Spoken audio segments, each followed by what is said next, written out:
welcome Mark Davidson. He has been a teacher at William Blount High School history. He was there 31 years. And he's also an adjunct professor at Pellissippi State Community College. And he loves Appalachia and he loves the Scotch-Irish people. The name of the program is Family, Faith, and Freedom, the Scotch-Irish Presence in Early Appalachia. And I'll turn it over to Mark. Thank you.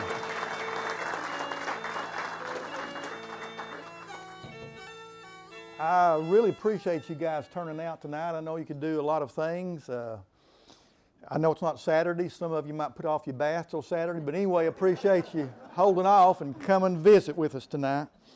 And I want to thank the library and the Friends of the Library for their participation tonight in this series, the Southern Appalachian Study Series. It looks like it's got some good programs coming up. I'd like to give a shout out to my daughter is here. She's never heard her old man do this before. She's back there on the back row. Now, she took Appy Studies under me at William Blount High School, but that's kind of like herding cats. Hopefully, the maturity level here will be just a little bit different, you know what I'm saying? Some of us are chronologically experienced. You thought I was going to say challenged, but I did. Chronologically experienced. So hopefully the maturity level will be a little bit higher. So it won't be quite the same, B. You understand what I'm saying? Yeah, okay. My definition of history is simply this: events connecting people and places over time. That's my definition. I don't know if I'm the first person to ever think of that, but I'm going to pretend I am. So now let's look at the Scots-Irish in this light. If you were to come up with 4 verbs to describe your life, your goals in life, somebody throw 1 or 2 out. Let's get a couple of them. One, a verb, not a sentence, just a verb. Hardworking. Work hard. Let's make it a verb. Work hard. Yeah. Love, nurture, accumulate maybe. Some of us might not say, well, no, yeah, but we do. We want to accumulate. We might say, oh, no, I don't have to accumulate, but we do. So there's all kinds of verbs that we could come out. But a former senator in Virginia of Scots-Irish roots by the name of Jim Webb wrote a book, and they probably have it out here with the friends, called Born Fighting: How the Scots-Irish Shaped America. Anybody familiar with this book? Yeah, okay. Pretty good description. And he came up with 4 verbs that describe these people, the Scots-Irish: fight, sing, drink, and pray. And I don't know if there's a certain order, but well, I'm pretty sure fight is one, because we're going to emphasize that one word the rest of the evening. That word will show up more than any other. Fight. Now, all of them are important, and you'll see that all of them are important. For example, let's take the word fight. What state do you live in? Tennessee. The what state? Volunteer state. The volunteer state. 2 wars, 1812 and the Mexican-American War is where that came from. I think the Mexican-American War, they requested 2,800 volunteers from Tennessee. Anybody want to make a guess how many showed up? 30,000. 30,000, 2,800 requested. In the 20th century American wars, West Virginia has been first, second, or third in all 20th century American wars in proportion of enrollees. The Sergeant York exhibit just left the East Tennessee History Center just recently. Houston, Jackson, George Patton, and by the way, George C. Scott, Scots-Irish as well, portrayed him. So, Jackson's mother, you know, there's a lot of talk about Jackson recently, but Jackson is probably the prototypical Scots-Irish warrior. I don't think there's much doubt about it. His mother told him from early time that, hey, our people have been fighting the English from a long, long time. He lost in the Revolution, his father died just before the Revolution. He lost 2 brothers, one due to sickness, one due to battle, and his mother died due to sickness to taking care of sick American soldiers. So he's basically an orphan at 14. And then he had a piece of skin slashed by a British sword. So you can kind of see with that heritage, the English aren't to be loved. Do we have any Tiptons in the house tonight? Okay, yeah, there you go. Good, Missy. Here's a quote about a Tipton from Blount County by Andrew Jackson in the War of 1812. If I had a whole company of Tiptons, I could whoop the British with nobody else. Fighting Billy Tipton was kind of like the head of all that. And he's buried over in Lakemont above on the left side of the road as you go to Knoxville across from Green Acres. There's the fight. Sing. Well, the Bristol Sessions, 1927. The Grand Ole Opry, which is very Scots-Irish. The tendency is to take an A sound and turn it into a E sound. Sarah becomes Sari. Loretta Lynn, Dolly Parton, Monty Millsap, Doc Watson, blind, but one of the best guitar players that's ever been. He's from over around North Wilkesboro, that area over along the Blue Ridge Parkway. Drink. White Lightning, Thunder, and there was thunder over Thunder Road. Thunder was his engine and White Lightning was his load. And there was moonshine, quench the devil's thirst. Law they swore they'd get him, but the devil got him first. This lady can sing, by the way, okay, yeah. Okay, yes, the devil got him first. Out on, roaring out of Harlan and shot the gap at Maynardville and, all that kind of good stuff. Highway 9 in North Georgia. Popcorn Sutton. Junior Johnson in NASCAR. How did NASCAR get started? Running moonshine. Awesome Bill from Dawsonville. What's Dawsonville a center of? Running moonshine, or just shine, okay? Mountain Dew, it'll tickle your innards. Y'all remember those little green bottles back in the day in the 50s and 60s? It'll tickle your innards. Then the fourth verb that Senator Webb had is pray. Samuel Doak's prayer, as the Over Mountain men left Sycamore Shoals, this is basically Elizabethan, okay? Fort Watauga was there, and that's where they met to go after Patrick Ferguson. We're going to talk about him a little bit later on when we get to some slides. British colonel who was going after these renegade Scots-Irish people up in the Mountain Empire, Mr. and Ms. Blevins, Upper East Tennessee. Okay, so the deal there, his prayer was, and Doak's, I think his home is on the campus of Tusculum in Greenville. Is that right? You guys know? Isn't Doak's family home near the campus there at Tusculum? I think it is. But his last words before they left I want you, about 900 of them that gathered from Virginia and Upper East Tennessee, I want you all to go and take the sword of the Lord and of Gideon with you as you go. And they went over there and did a pretty good number on Ferguson on Kings Mountain. And we'll talk about that a little bit later on. Camp meetings. Extended revival meetings. You can go all the way back to Scotland. As you follow the Scots-Irish from Scotland to Ulster or Northern Ireland, and then eventually over here, they had that same concept. They called them holy fairs in Scotland. Holy fairs. It's basically extended camp meeting. My mother was raised in a church in Appalachia, North Georgia, that the official name of the church is Bethesda Baptist Church, but everybody called it campground because back in the day, they held camp meetings there. They just called it going up to campground. They didn't say the name of the church. They said going to campground is what they said. Decoration days, homecomings, dinner on the ground, all that kind of stuff. That's part of that Scots-Irish way of life.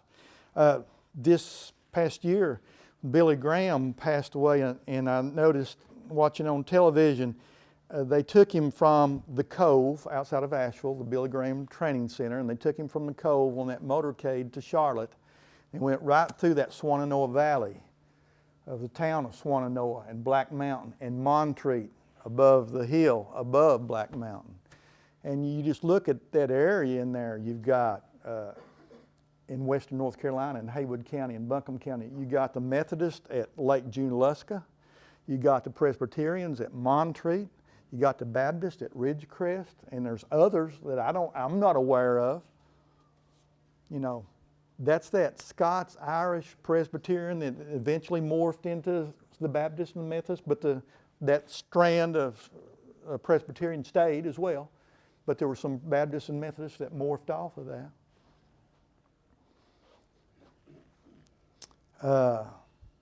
Samuel Tyndale Wilson was the president of Maryville College in 1916, and he wrote a book called The Southern Mountaineers. And I went to grab it because I thought I'd read Our Southern Highlanders by Horace Kephart just a couple of years before, and I saw that title. I say, that's going to be something like Kephart's book, you know, a big survey about mountain life, stuff like that. Well, I got it, and it really wasn't. I found out it was just basically a listing of the Presbyterian mission schools throughout Appalachia, especially western North Carolina and East Tennessee.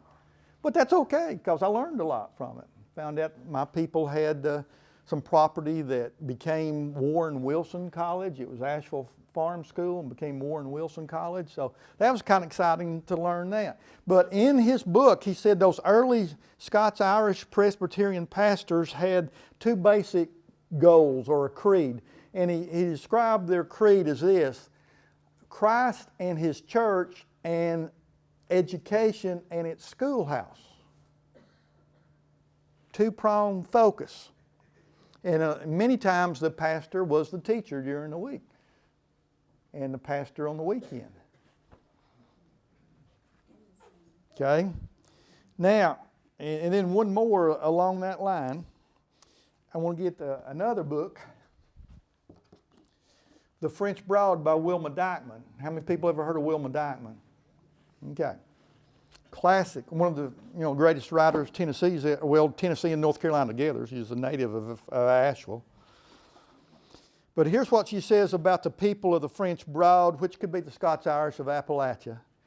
Here's what she says about them. The French Broad country, and I'm going to say the Appalachian country, the Scots-Irish country, has always been a region of religious activity. Perhaps that is why its people have always resented so bitterly the accounts of writers who have come in from off a piece and related any of the tales of its religious practices. Among themselves, they will laugh lustily at the story of the mountain traveler who went to Piedmont, North Carolina, probably down around Charlotte or wherever.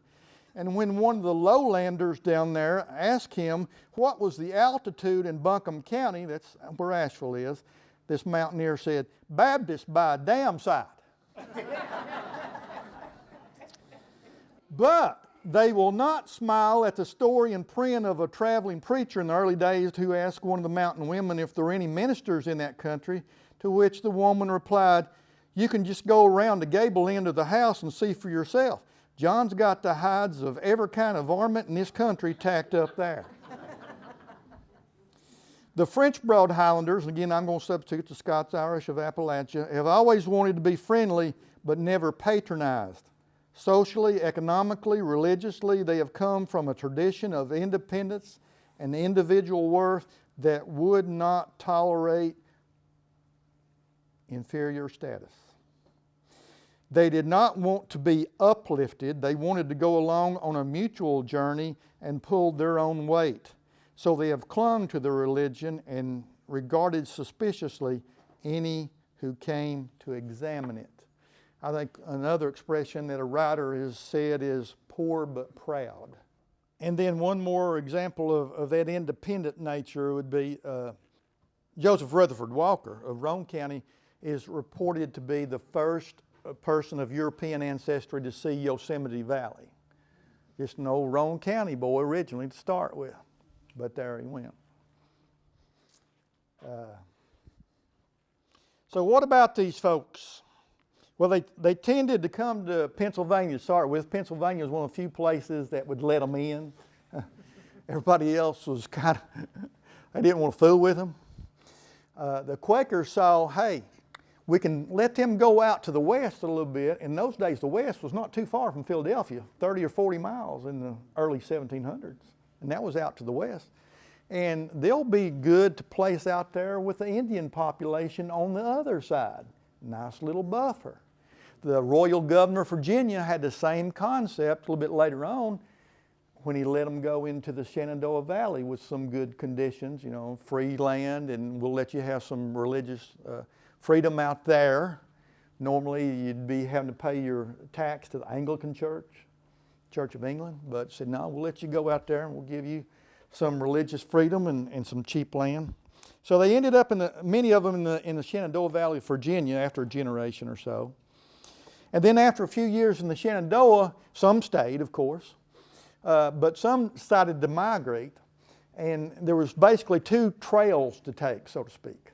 You could go down the Holston Valley and you would come into Upper East Tennessee, Kingsport, Long Island, places like that, Rogersville.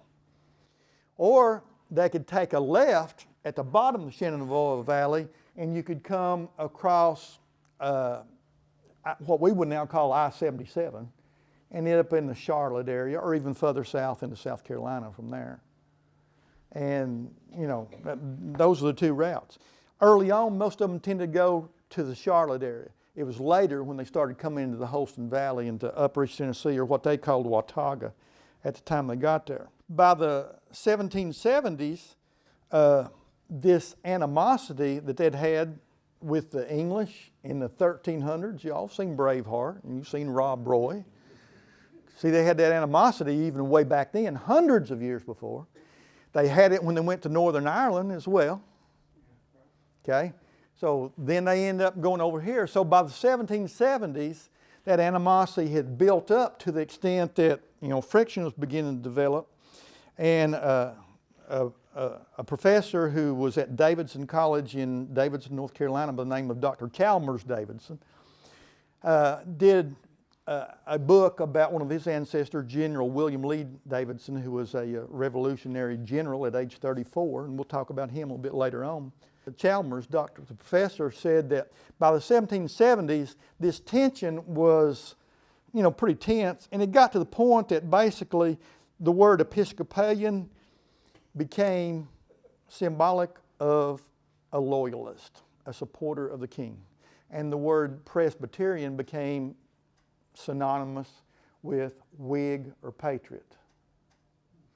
And what's good today is, you know, I'm glad we don't have a big war on Broadway between St. Andrew's Episcopal and New Providence. I'm glad they're not fighting. I'm glad they get along. They play well together, so, you know, that's good. But that was basically the situation in the 1770s in the Charlotte area, Mecklenburg County. Theodore Roosevelt said about the Scots-Irish, he called them the vanguard of freedom fighters in the Revolutionary period. And some more stuff from Wilma Dyckman. She wrote a history of Tennessee called Tennessee, a History in 1976. And she describes their characteristics, these people, these Scots-Irish people. The last British governor of Virginia, the Earl of Dunmore, said this about them. He was impressed with their fondness for migration. Not impressed, he was just amazed by it. It bothered him. It's hard to keep track of them because they're migrating all the time. They'd been on the move for a long, long time. As a matter of fact, if their forebears had subscribed to the belief that the best roads in Scotland were those leading out of it, they also could have said the same thing about Northern Ireland. From Pennsylvania, many of them found their way into the Shenandoah Valley and eventually the Upper East Tennessee and then Middle East Tennessee. There were some English, some Germans. That's why you have Ray Huffs and Huffstettlers. Okay, we got Germans as well. And Welsh, that's why we have Llewellyns, and some Irish, and a few Huguenots. That's why we have Lequire and Delosier and Sevier, which should be pronounced Sevier, but we don't. Okay? But the dominant character of Tennesseans came to be identified with the Scots-Irish. Fondness for migration was only one of their characteristics. An earlier historian, she quotes John Trotwood Moore. He says this: if they are abused, they fight.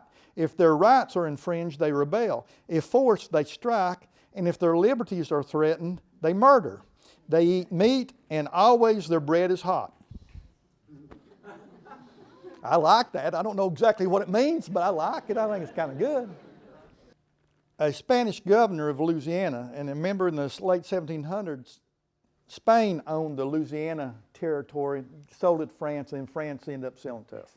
So when it was still under Spanish control, the governor of Louisiana said this about these Scots-Irish that are working their way west towards the Mississippi out of the Appalachians, and he said of them, they have an immoderate ambition of a new people. They are adventurous and hostile to all subjection. Yeah, I guess so. Their roving disposition and the readiness with which this people procure sustenance and shelter facilitates rapid settlement. A rifle and a little cornmeal in a bag is sufficient for an American wandering alone in the woods. As a country boy can survive. Yeah, Hank Williams Jr. Yeah, and then Hank Williams. A country boy can survive. That's what he's saying. He's saying this 250 years ago. A rifle and a little corn is sufficient for them. With tree trunks placed traversely, he can form a house. The cold does not terrify him, and when a family grows weary of one locality, it simply moves to another and settles there with the same ease. See, we've always had an affinity for mobile homes. See? Always. And I want to talk about some of the ladies. It's not just the Crockett's, the Boones, and all that stuff. There were some meaning business women in this group. Straight razor-toting woman, so to speak. Okay? Some meaning business women. One of them was Bonnie Kate Cheryl, who married John Sevier. She was his second wife. His first wife had 10 children, and she died. And that was very common for a Scots-Irish woman to die at age 40, 45. He would marry again, the guy would marry again. Very common. This is what she said as a 26-year-old. She had just been married for a few months to John Sevier. They're preparing at Fort Watauga, Sycamore Shoals, Elizabethton, Carter County. They're preparing to go to battle against this Patrick Ferguson that had threatened them with fire and sword if they didn't declare loyalty to the king. They had to cut out this rebel business, this patriot business. He was threatening them to do that, and of course they didn't pay too much attention. Here's what she said at age 26 to her new husband. The atmosphere of that autumn day at Sycamore Shoals was charged with subdued anger, awaiting an outlet, secret apprehension awaiting a test, and a vehement ardor that revealed itself in small incidents. One would become part of a Tennessee legend when James Sevier, not yet 16 years old, one of John Sevier's 10 children by his first wife, yearned to go with his father to meet the British foe, but was rejected because he had no horse. The boy's stepmother, not much older than him, 26, Bonnie Kate, interceded for him, stepped up on his behalf. Here, Mr. Sevier, she said to her husband, is another one of your boys who wants to go with his father and brother Joseph to the war. But we have no horse for him, and poor fellow, it is a great distance for him to walk. Young James ended up going on the expedition, and he had a horse. So she was a feisty little 26-year-old, wasn't she? Okay? And she had been rescued by John back at Fort Watauga during an Indian attack, and she was out milking cows, and they were attacked at dawn. She ran back towards the fort, and he pulled her up over the walls of the fort just in time. A tough group of folks. And one classic quote would be this. This is in the PBS video documentary, The Appalachians. Anybody ever seen that? It's about a 3-hour program. Been out about 10 or 15 years.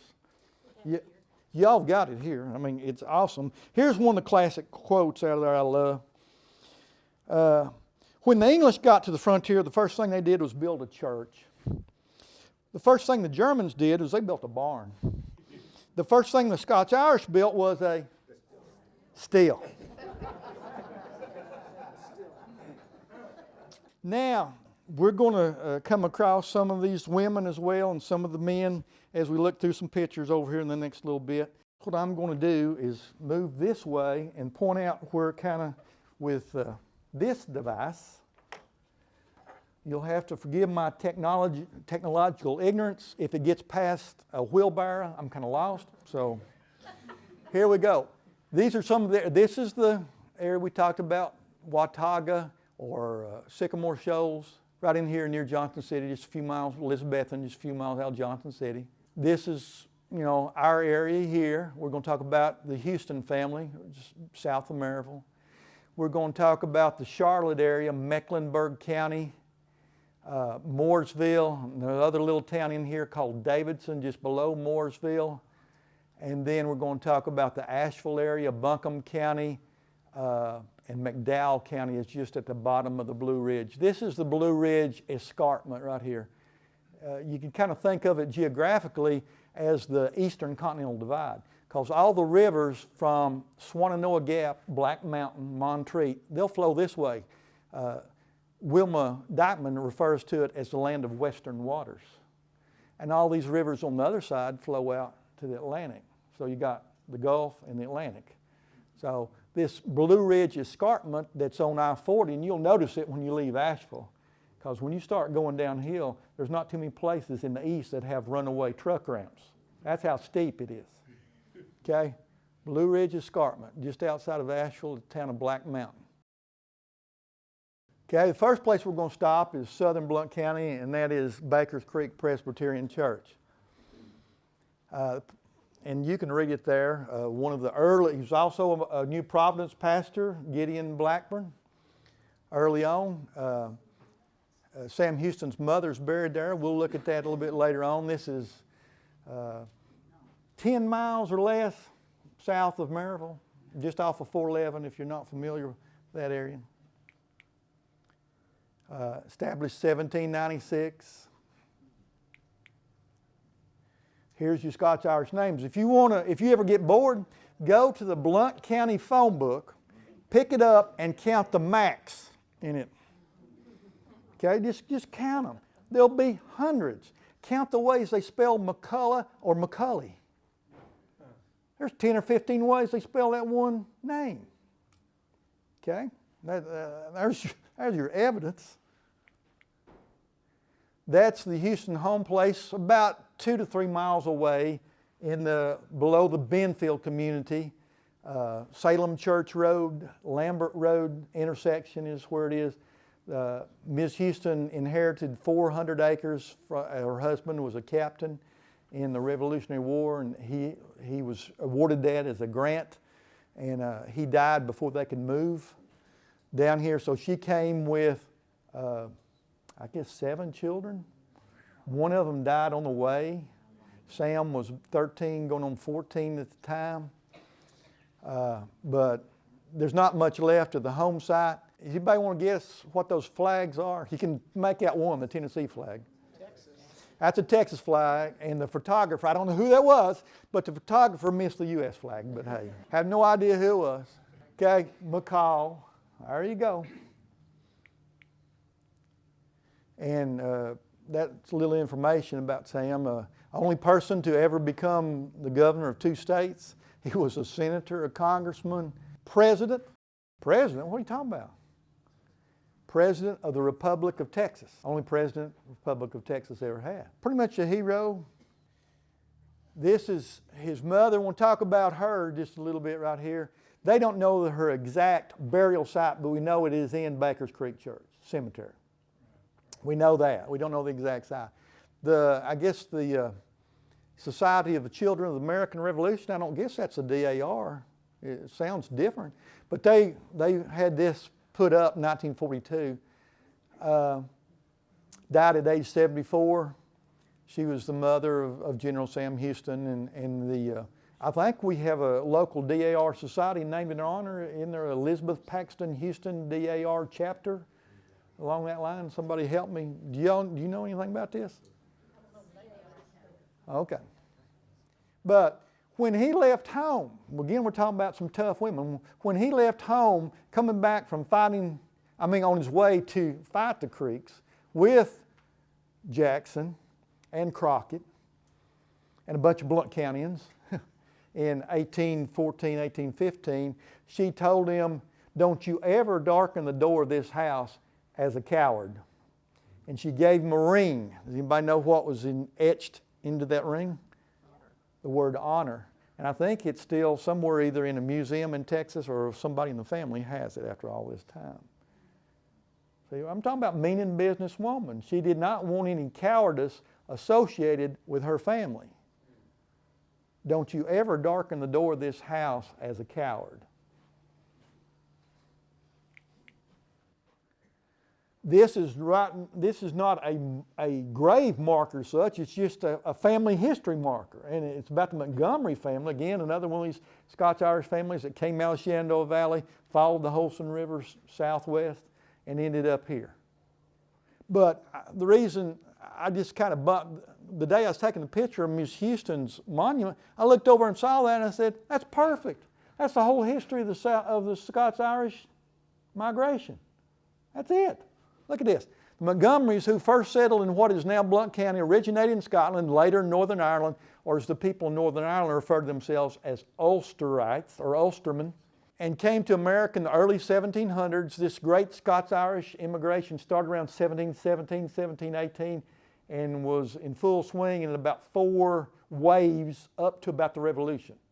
So there's about a 50, 60 year period that thousands upon thousands, some estimates say 250,000 came. The family migrated from Pennsylvania to Augusta County, Virginia, the area around Stanton.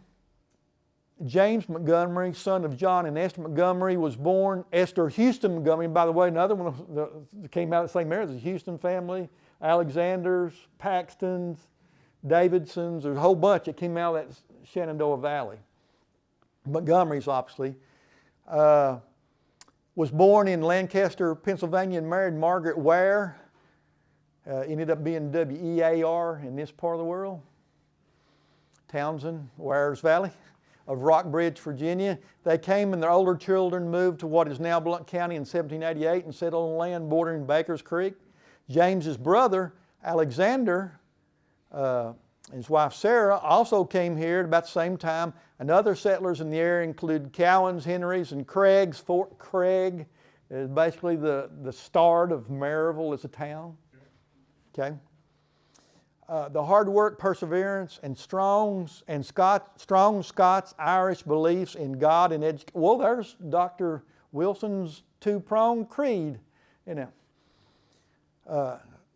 beliefs in God and education characterized these early settlers and their descendants. I just stumbled on that. I had no idea I was going to bump into that marker that day. It tells the history. It's a summary. Now we're going to go back on the other side. We're going to look at some of the men and women on the North Carolina side. And this is Cowan's Ford. It's on the Catawba River. It's right below Cowan's Ford Dam. It's Cowan's Ford Dam and the nearby nuclear plant next to it pretty much supply the electricity to all of Charlotte and Mecklenburg County. But obviously in the 1780s there was no electric power at that time. But a battle took place there between Cornwallis and the North Carolina militia in February of 1781. And that's Cowan's Ford Dam, where the battle would have taken place without that levee and everything as well. And a guy that died there was named William Lee Davidson. He was a general at age 34. And he was killed trying to stop Cornwallis. He was my 4-time great-grandfather's first cousin. So if you go through all this stuff and then removed, I don't know how many times removed, but he's my first cousin X number of times removed. But he became a general at age 34. And he'd already been shot once earlier in September of the preceding year. The concept was the Scots-Irish people didn't respect a leader if he didn't get out in front. They didn't make a difference how much property, what his rank was, what his title was. They didn't buy that. The English did. Scots-Irish did. The way you earn our respect is you get out in front and you lead. Well, he'd been out in front and already been shot off his horse once at a battle in South Carolina in 1780. So he's on the bank of the river trying to hold back Cornwallis, and it doesn't work. He gets shot. He had trained and recruited most of the soldiers from North Carolina that were at Kings Mountain in October 1780, the year before. And John Sevier had written a letter to request that either he or Daniel Morgan be in charge of all the soldiers at Kings Mountain, and the North Carolina War Board would not allow him to be released. They wanted General Davidson to keep Cornwallis in Charlotte. So to go after Ferguson over on Kings Mountain, he wasn't allowed to go. But like I said, Sevier and Shelby and all these guys from Upper East Tennessee and Virginia, Christian, that had requested a leader, had requested either he or Daniel Morgan, and the War Board would not let him go. So he was not in charge at Kings Mountain that day, but he was over kind of keeping watch in Charlotte. But they had a big day, and how did they, since they had no leader, what were they told? Shelby and Sevier said, every one of you just kind of be your own captain. So they went up the mountain kind of on their own. Okay. And then when General Davidson was killed at Cowan's Ford on February 1st, his home church was over near the town of Mooresville. It was called Centre, C-E-N-T-R-E, Scots-Irish Presbyterian Church. They didn't take him over there because they didn't want the British to get a hold of his body. The British got a hold of his wallet, his briefcase as we would call it today, and it's in a museum in London.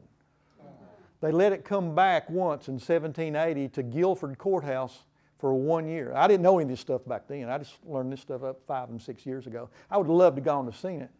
Said it had 22 compartments, so it was like 10 by 12, but it had 22 compartments scattered through. I bet it'd be, I guess, spy, espionage or whatever of that day. So, but anyway, they took him to another cemetery. They took him to Hopewell Church. And the day I visited, well, I've been there twice, but the second time I visited, it was they were just getting out of the church service, and the assistant pastor was a Maryville College graduate. Okay, it was a lady. She was a Maryville College graduate.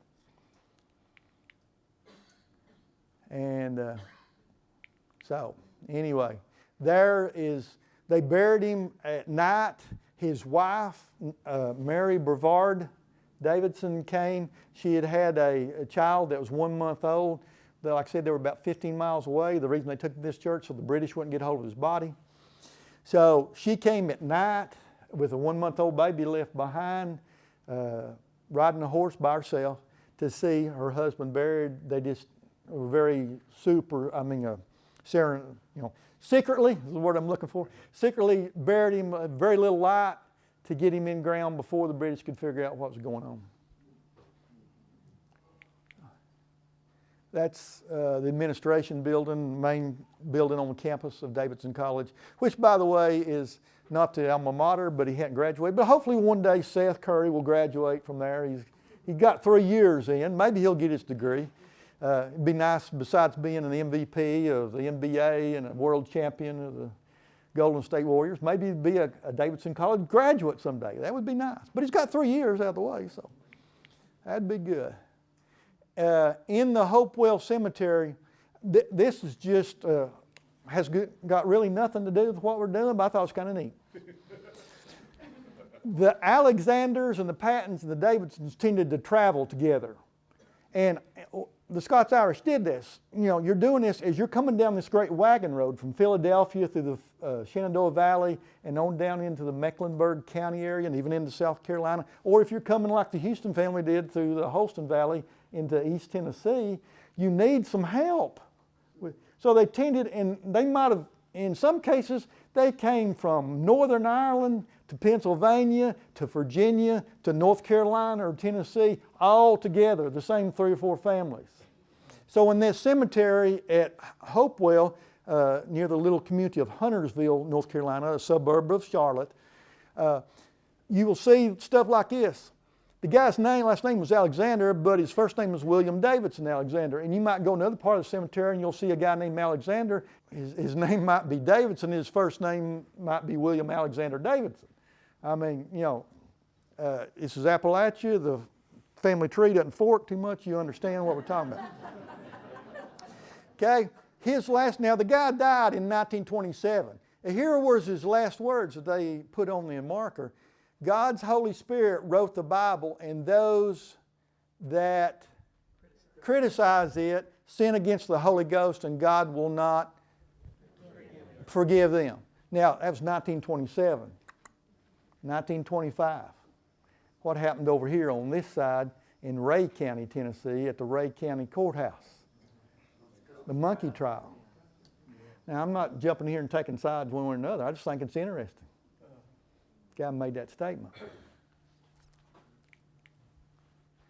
All right, now this is between Charlotte and the mountains. At the very base of the mountains, there's a community now called Old Fort. If you've traveled I-40, you go right through. It's right at the base of the mountain, Old Fort. In the 1780s, it was called Davidson's Fort. They call it Old Fort now. The people of that community, this is not a state function, it's just the citizens of McDowell County are trying, they're like so many people in the textile belt, their factories are dying out, they're trying to draw tourists, so they built this thing called Davidson's Fort to represent Revolutionary War era, and so I had to go see that, so that's it. I don't know what this guy's done. I'm sure he's a crook, but anyway, hey. And then as you cross that Eastern Continental Divide, you come to the town of Swannanoa and Black Mountain just before you get to Asheville. Okay, so you come up the gap, come up that I-40, that 9 miles or whatever that incline is. Then you break through the Swannanoa Gap and you're in the Swannanoa Valley as you work your way past Black Mountain, Swannanoa, and eventually Asheville. So that's looking up on Craggy Dome, and that's on some of my ancestral home site right there. It's been sold and changed to a condo unit or something now, but you're looking up on Craggy Dome towards the Blue Ridge Parkway. Yeah. So I wanted to take that picture. And this is the Swannanoa Valley where they tended to settle, and that's on the campus of Warren Wilson College. It used to be a Presbyterian mission school called Asheville Farm School. And then in the 30s or 40s it switched over and became Warren Wilson College. And they do a lot of farming. And you can see why these people wanted to come up here just like people want to get Cades Cove. Rich land, creek bottom land, that's what they're wanting, and they're willing to take a lot of risk to do that, whether it's legal or not, in many cases. Nearby is this monument here, and it says, "Here lies Samuel Davidson, first white settler of western North Carolina, killed here by Cherokees in 1784. This guy that beside me, you want to guess what his last name is? Alexander. Yeah. Now this is me here, see, the guy beside me. I know my last name. I even know my first name, oddly enough. But this is a cousin of mine named Bill Alexander. His forebear is Samuel Davidson, who was a twin brother of my forebear, a guy by the name of Major William Davidson. This gets confusing because in my family there's a General William Lee Davidson that we've talked about. Mine, Major William Lee. I'm sorry, not William Lee, just Major William. And then they've got another cousin named Colonel William Davidson. It gets confusing. What Samuel did, 1784, after the Revolution was over with, we were kind of like 13 independent states. We had this thing called the Articles of Confederation, but it was basically a joke. You had to get 9, there were only 13 votes in Congress, and you had to get 9 to do anything. There was no president, there was no court system, no federal court system. And they didn't know, who's in charge? Is this Articles of Confederation in charge, or is each state in charge? So it was 13 independent countries, is what it boiled down to. So North Carolina decides on their own to, now that the British have been defeated, treaties signed in 1783, they legislate that certain more areas west of the Blue Ridge Gap are now open to settlement to North Carolinians. And so Samuel says, my forebear's twin brother, decides he's going to go up into what's now Buncombe County, the Asheville area. Climb up that gap, go through it, and settle. And he does in 1784. He has a wife and a baby daughter, and they also have a servant girl with them as well. Samuel, one morning after they built the cabin, they put their corn crop in, he hears a bell going on. He's going out to get his horse because he's going to do some farming that morning, and the horse seems to be further away than normal. I don't understand this. In those days, they just kind of let their livestock kind of run free. You would think they'd be worried about panthers and bears and whatnot, but they just kind of let them run free. I guess they tended to stay near the house, I guess.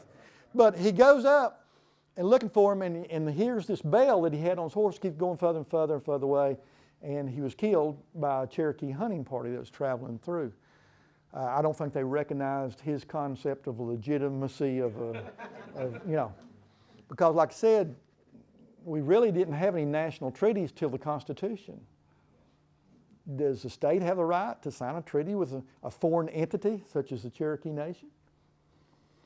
They thought they did. They thought they did. Probably didn't, but they thought they did. And were probably not thinking they were doing anything illegal. Because, the whole deal was to get out of under authority and the king. That's why they had the revolution. So we're going to let each state kind of do their own thing for a while, but it didn't work, and eventually go to the Constitution. I just met him that day. So after 234 years of, in essence, I guess we shared life in an embryo, the mother, right? Because twins. So way back there, that life is continued all this time. So here we go, 234 years later, meeting together. I thought that was kind of neat after all that time. This is the church there in Swananoa. It's the Swananoa Presbyterian Church. That's Samuel's twin brother, my forebear, Major William, at the base of the church. Unfortunately for the community there and family and the church members, after 220 years, it was founded in 1794. In 2014, they disbanded. So they had a long history of 220 years in that valley. They disbanded. I just learned this spring that Ruth Bell Graham's mother and daddy, Dr. and Mrs. Bell, L. Nelson Bell, who were missionaries to China, she was born in China in the 20s, I guess, are buried there. And that Billy Graham actually had taught Sunday school in there a few times in the 50s. Montreat, the Graham family home, was just right up the road from here, see. So, and Dr. Bell might have been, when they came back from China, he might have been the pastor for a small period of time, but for whatever reason, they're buried there. That would have tickled my mother to death because she thought Ruth Bell Graham was a neat person. And I do too. She really thought a lot of Ruth. And to know that her husband's ancestral cemetery holds her family, her mother and dad, that would have meant a lot to her. Here's another one of their cousins. Guess what? He was a soldier. If you go a few miles to the southwest of Asheville, you come in an area called Brevard, right? Okay, there's a river that runs through Brevard. It comes down off the Blue Ridge Parkway, and it goes by Looking Glass Rock, which is an amazing, it's kind of like Stone Mountain multiplied. There's a fancy scientific word for it. But anyway, Looking Glass Rock and Looking Glass Falls are in the Davidson River Valley, named after this guy. He's another one of their cousins. But he was a soldier, surprise, surprise. This is the Brevard Davidson River Church. Two churches merged and formed this. And inside the church, they have a mantelpiece that was at Benjamin Davidson's house. They evidently had Presbyterian, Methodist, and Baptist church services in their house in the early 1800s, late 1790s or whatever, early 1800s. And that's a pretty common thing to do on the frontier before fancy church hierarchies and stuff like that were established. They shared houses, and they they did that. And Francis Asbury came by his house and stayed. It's in Asbury's Journal, the great Methodist circuit riding preacher. He stayed there three times with this family. Now, on the way from the Brevard, Transylvania County Public Library, I was doing some research over there one day. I was going over to the church to where I knew this mantle was there at the Davidson River Brevard Presbyterian Church. And I walked by this phenomenon, and I thought that was kind of neat. Thousands and thousands of what? Bees. Thousands and thousands. So it's a bee tree. Back there where I showed you the Swananoa Valley in the property at Warren Wilson College, the original settlement that my folks made was at the junction of Bee Tree Creek and the Swananoa River. Okay, that was, so I thought, hey, that's kind of neat. I run into a bee tree on the way to see this family artifact. And if you go to Brevard, you've got to see the what? White squirrels. And there's all kinds of stories about how they got there. I don't know what the truth is. You can probably make up one on your own. But they're not albino. Look at his eyes. They're not albino. They're white squirrels. And on the college of Brevard College is where you have a good chance to see them. You can see them in other parts of town, but as well. And there is Looking Glass Rock. They have people that, free climb and stuff like that. Sometimes they die. Not the wisest thing to do. And I guess they rappel off of that and stuff like that. But I've hiked to the top of that. And this is mile marker 417 on the Blue Ridge Parkway. And a good chunk, probably 50% of that is in the Davidson River Valley. So not all of it, but a good chunk of it. And that's another look from up on the parkway, looking down on Looking Glass Rock. So you're about 6,000 feet. I think it's 3,900 feet. It's about 6,000 feet up here in the Spruce Fir Zone on the Blue Ridge Parkway looking down. Beautiful, beautiful, beautiful. And there's another view of it as well. And I think you can actually see the parkway down here. Yeah. This is the parkway down here. We're on a hike above the parkway, looking down. This is Montreat, which is a Presbyterian conference center. And the home of, was the home of Billy and Ruth Bell Graham. And that's the big conference center across the lake from the college. And this picture here is the last one. So I hope I didn't bore you to death. I took this picture on November 18th. My first grandchild was born at 8 o'clock the night before of 2014. So I said, hey, I want her to have something later on to see what it was like the day she was born. So it was not the exact calendar day, but it was the first daylight day, the 18th of November, because she was born at 8 o'clock at night the night before. So this is the first day of her existence. So I went out. I live in the Smoky View area. So unfortunately, this is not my front yard. This is kind of my neighbor's yard because he's got a beautiful view and I don't. So I went over into his yard and I took this picture, but it didn't look quite like this when I took it because I took it inside and I zoomed in. I could not see these two structures here, right there. At the time I took the picture, I had no idea I was taking a picture of those. I was just taking a picture of the mountains. Because it's so unusual, November 18th, the high that day was 31. I thought, man, that's awful early to have a day that never gets above freezing. So I thought, I want Lizzie to see that. Elizabeth, that's my granddaughter. I want her to have this someday, see. So take a picture, I go inside later on, a day or two later, and I blow it up, and of course you got that cell tower. But you got two structures. Now let's think about what old Dr. Samuel Tyndale Wilson, who was the president of Maryville College, said back in 1916 in his book, The Southern Mountaineers.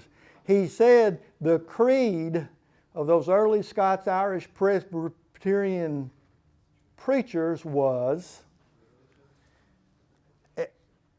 education in its schoolhouse, that's Anderson Hall. The symbol of what?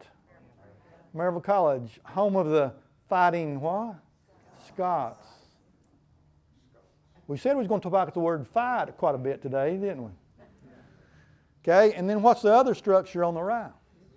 New Providence. And what else did Dr. Wilson say? Christ and His church. Okay, now there's a whole lesson in that, but I'm not going to start into that. There's a whole lesson in that, my goodness. But it's not the time or place for that. Okay? Now I'm going to tell you another story or two, and then we'll be through and with that. We talked about the women, and I want to talk about, I talked about there the grave of my ancestor, Major William Davidson in Swannanoa Presbyterian Church. His wife needs to be talked about. Her name was Margaret McConnell Davidson. Two things during this business with Patrick Ferguson over on Battle of Kings Mountain need to be said about her. First one is Patrick Ferguson sent a group of people up. When that letter was sent, y'all heard about the letter. They threatened the Watagans, said, if y'all don't start supporting the king, I'm going to send, people with fire and sword, and we're going to take care of you.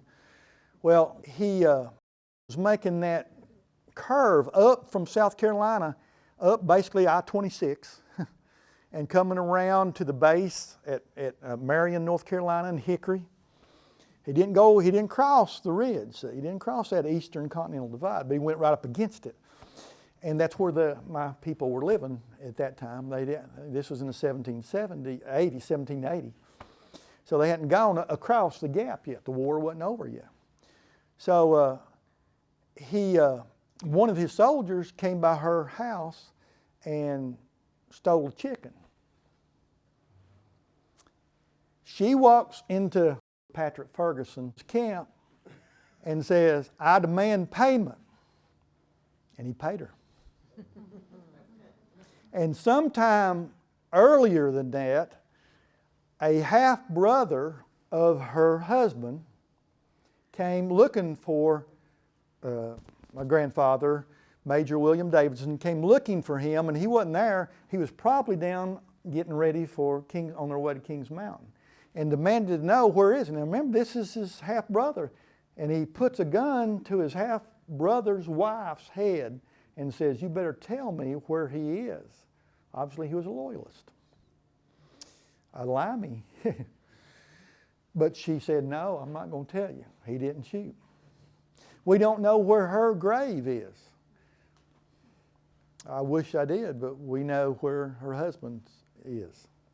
But for some reason, Margaret McConnell Davidson's grave never got taken to Swannanoa, to the Swannanoa Presbyterian Church, former Swannanoa Presbyterian Church. So, we got to give a little love out to the ladies, and like we said, there's some tough ones. And one more story about Maryville College. I like to exercise in the college woods. I can't run anymore because I'll hurt my back. So what I do is I try to walk as fast as I can. And y'all know there's trails all over the place in the college woods, right? All over the place. You can make it as many miles as you want. So during the Highland Games 3 or 4 years ago, I was back there hoofing around, and you could hear the bagpipes and you could hear the drums, and I could hear some singing. There was a Celtic band, and it's pronounced Celtic, by the way. It's not Celtic. I know the people in Boston are a little bit confused about that, but it's Celtic. Okay? So there was a Celtic band, and they were singing something about there's a stranger in our land, and then the next verse ended on an Englishman. And I thought, well, dadgum. And I was walking along through there, and there were tulip poplar petals. It was in May when this goes on, every year. And there were tulip poplar petals coming down, and they were orange. And I thought, man, that's a state tree. Volunteer spirit. I need to go over there and do like the fellers in Braveheart and give them a salute like they did in Braveheart. But then I thought, I don't think I'll do that, because there's enough moons rising around here anyway as there is. So I decided not to do that. But anyway, I didn't do anything. Of course, I have done stupid things in my life, but I didn't do one stupid that day. And there probably weren't any Englishmen over there anyway. It was the Scottish Games. No Englishman would have been there unless they were, undercover or whatever. So anyway, that's my story, and I'm sticking to it. And as Minnie Pearl always said, we're through playing now.